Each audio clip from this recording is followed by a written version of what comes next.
Bago na yung side mirror. Sagad na yun, tay. Balik nyo na lang tapos mahigitan.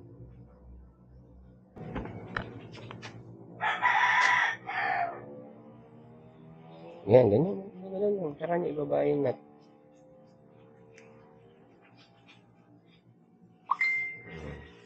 May na natin ikpitan.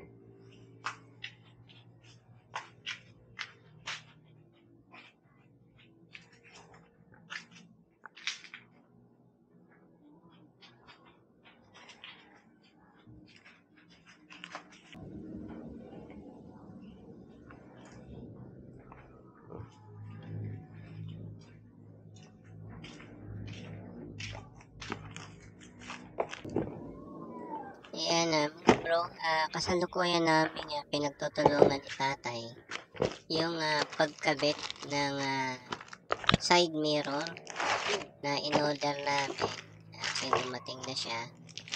So, yan, medyo original yung side mirror yung in-order namin para at least medyo matibay at saka maganda yung sipat ng salamin.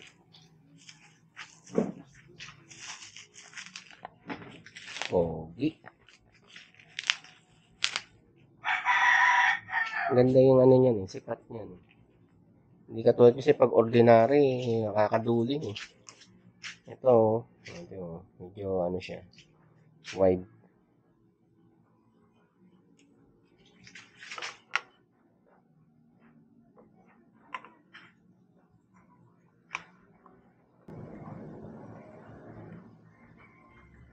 Yan, si tatay pinagkabit natin para ano, para may personal touch. Vintage tayo, vintage eh. Vintage.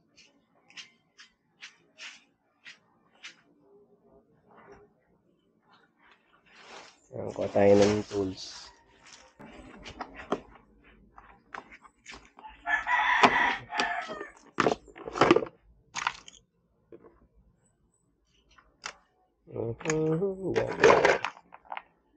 Anong nabi natin?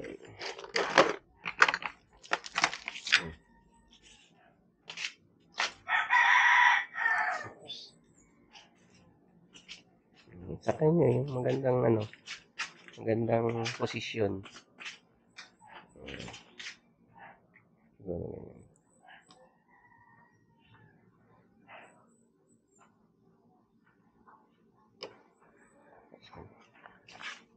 Masyadong malaki.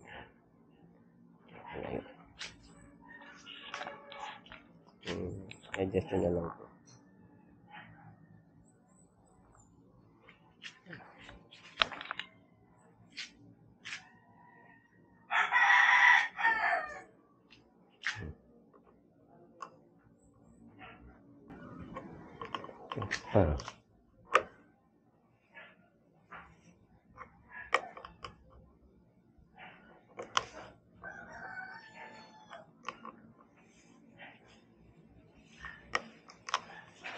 Parang baligtad yata yung ano. Pataas yun eh. Pababa mo.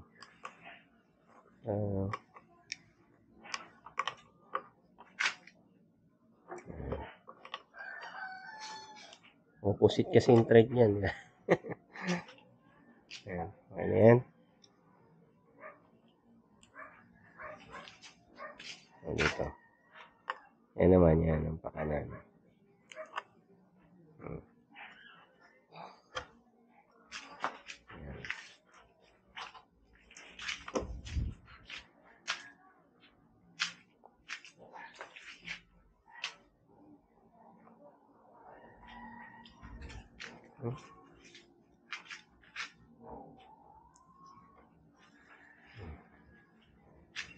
Dito lang. Ha?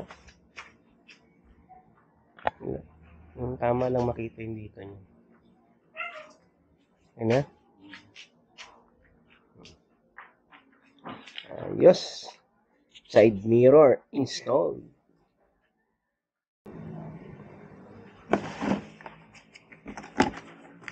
Kailangan natin ng Allen.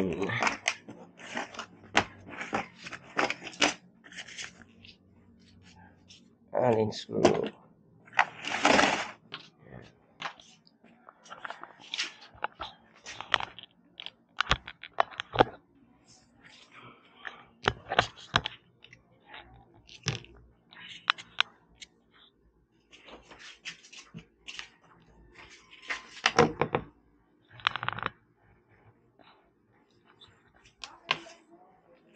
Kailangan natin baklasin tong headlight.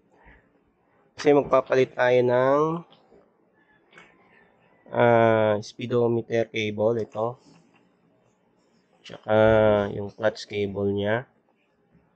At tsaka yung kanyang throttle cable. Magkakabit tayo ng throttle cable dito. Yan. Okay.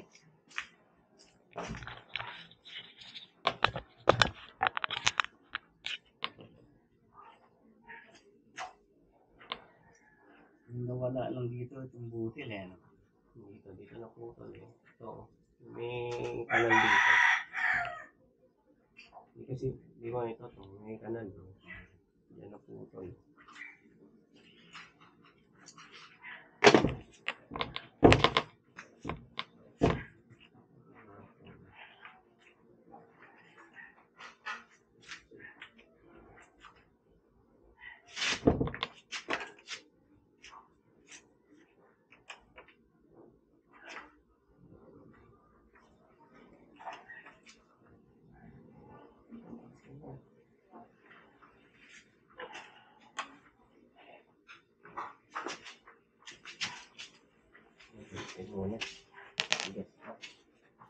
So, ayun mga bro. Nakabit na natin yung side mirror. Ngayon naman ay babaklasin natin tong headlight. Kasi para madaling magpalit ng clutch cable at saka yung throttle cable at saka yung speedometer cable na kailangan nating palitan kasi palihado na siya. Hindi na magandang pumatak yung mga cable na to kapag ginagamit natin yung kanyang clutch at saka yung throttle.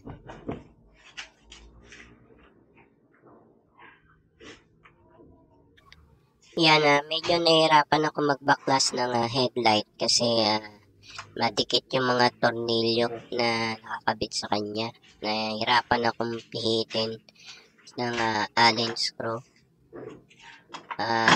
Kuha tayo ng panungkit para medyo may puwersa yung ating kamay.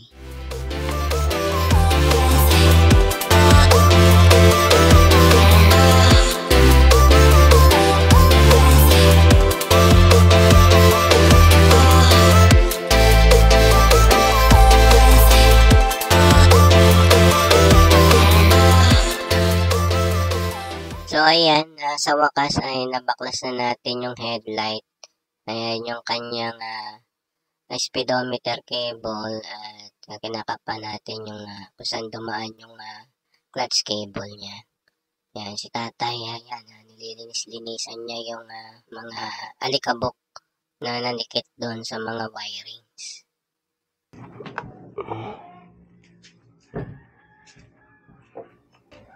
Natapos na natin ikabit yung speedometer cable. Hindi ko na na-videohan kasi mahirap na nag-aayos ka. Siyempre wala naman tayong cameraman na magtutok sa ginagawa natin. Dito naman ay papalit na tayo ng clutch cable, pero kailangan ko munang baklasin. Medyo mahirap tanggalin dun sa pinakalock niya sa makina yung kable. Kaya ito ay pinag-aaralan ko paano muna siya babaklasin.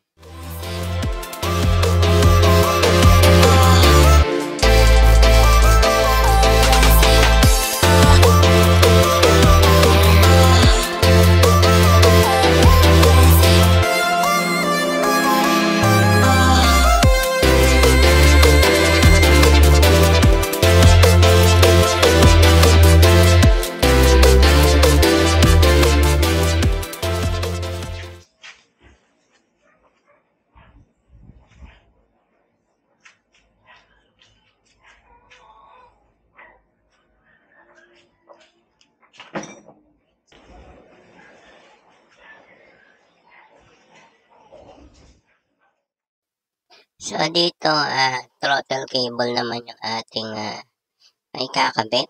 Kasi actually, yung throttle cable nito ay dalawa, no?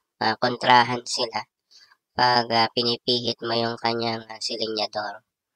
So, yun yung ating gagawin ngayon. Medyo may kahirapan lang, no? Kasi, syempre, ngayon lang tayo magkakabit ng ganitong klaseng throttle cable.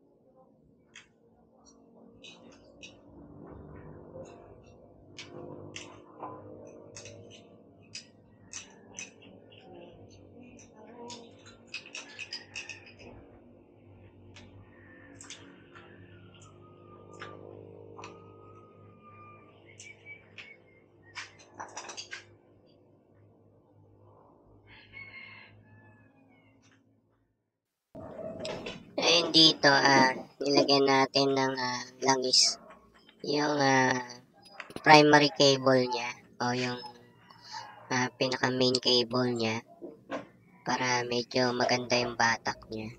So yung isang secondary cable nakabit na natin yon. So ito yung primary. Yan, so dalawa yung cable niya sa throttle. So opposite tong dalawang kable na to, na kapag nagkas ka, yung primary o yung unang cable, yung kanyang ang babatak para gumana yung silinyador ng karburador. Tapos kapag binitawan mo naman yung gas, yung secondary naman yung babatak para bumalik siya.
Stop mo na.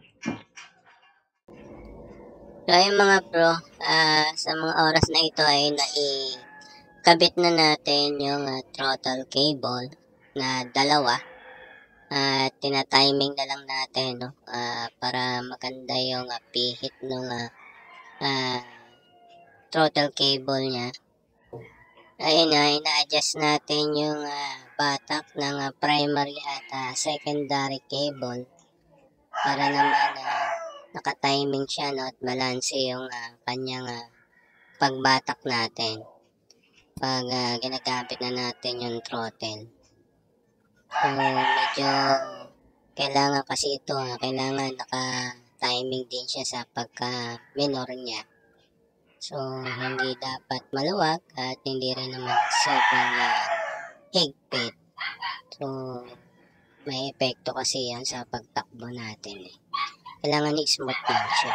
Kapag piligaan mo yung throttle, arangkada siya. Hindi siya yung kakadyot-kadyot, no? Na parang nalulunod siya.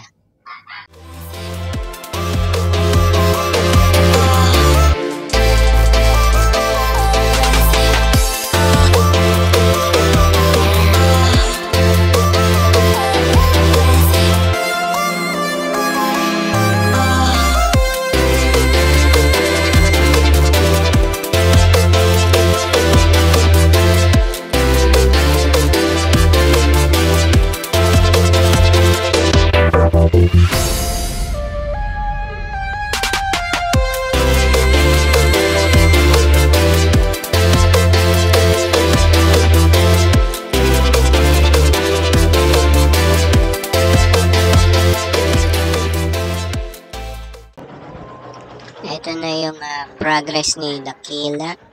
Nakubitan na natin ang side mirror. At yung kanyang mga cables, no? Clutch, throttle, at saka speedometer ay nakabit na rin natin. So, ito yung dalawang cable ng throttle, no? Sa makina. Yan, ikutan natin siya. So, ito yung nauna natin inayos. Yung kanyang side tail at saka tail light cover. Yan. So, yan na yung progress niya ngayon. Itsura ni Dakila ngayon. Medyo kahit pa paano presentable na siya. Yan, nilabas natin si Dakila para ma-test ride natin. Good morning mga bro. Welcome back to the road tayo ngayon. Dito tayo ngayon sa Santa Rosa Road ulit. At ating niro-road test etong si Dakila. Okay ba mag-function yung clutch niya? At yung kanyang throttle cable. So yung speedometer natin ay gumagana na. Ayan, tumatakbo tayo ng 50 to 60 km per hour. So ito yung ating road test ngayon. So may pupuntahan tayo. Yan. So mag-up tayo ng gear. Yan. So ayos, smooth ang kanyang clutch, no? At gayon din yung kanyang throttle cable, konting piga ay maarangkada na siya. Yan. So medyo maulap na Sabado ngayon. Ngayon ay September 14. So naisipan nating i-road test itong si Dakila na inaayos natin. So far okay naman, no? Okay naman yung kanyang takbo. So medyo kakanan tayo rito sa Shell. So dito yung location natin. Yan. So okay. So may kalsada rito eh. Oops. Ay.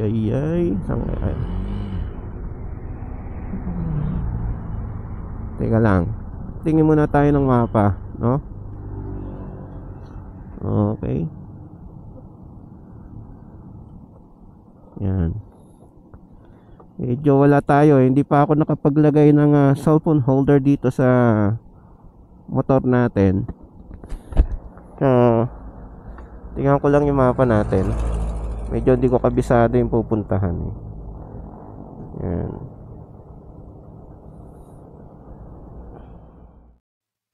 Yun, dito ko natatapusin yung ating vlog natin. Maraming salamat sa panonood at pagsubaybay ninyo sa Project Dakila natin.